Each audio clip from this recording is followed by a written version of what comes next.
Hello, City Life family. This is Memo. It's such an honor to be with you. Today, we are in our seventh day of our 21 days of prayer and fasting. I would love to share with you um, Luke 8, chapter, chapter 8, verse 5. A farmer went out to plant his seed. As he scattered across his field, some seed fell on a footpath where it was stepped on, and the birds ate it. Other seed fell among rocks. It began to grow, but the plant soon wilted and died for lack of moisture. Other seed fell among thorns that grew up with it and choked out the tender plants. Still other seed fell on fertile soil. This seed grew and produced a crop that was 100 times as much as had been planted. When he had said this, he called out, "Anyone with ears to hear should listen and understand."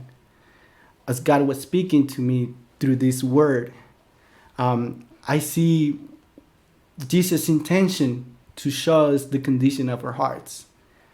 Jesus' intention is to tell us, like it takes more than just coming on a Sunday, just reading, opening the word every day. It has to do with how is the soil of our heart, what's making the word, what is killing the seed of the word.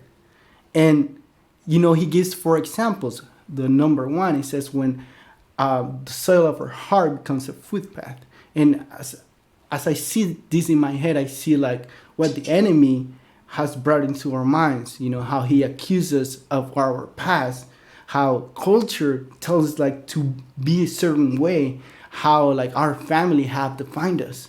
The second one, it talks about rocks. And when I think of rock, I think of something heavy, something that weighs down. And those are the everyday problems. Those are dealing with a dysfunctional family. Those are the things that take away our peace. Number 3 is the thorns. The thorns represent the sin, represent the desires of our hearts, the things that we are after.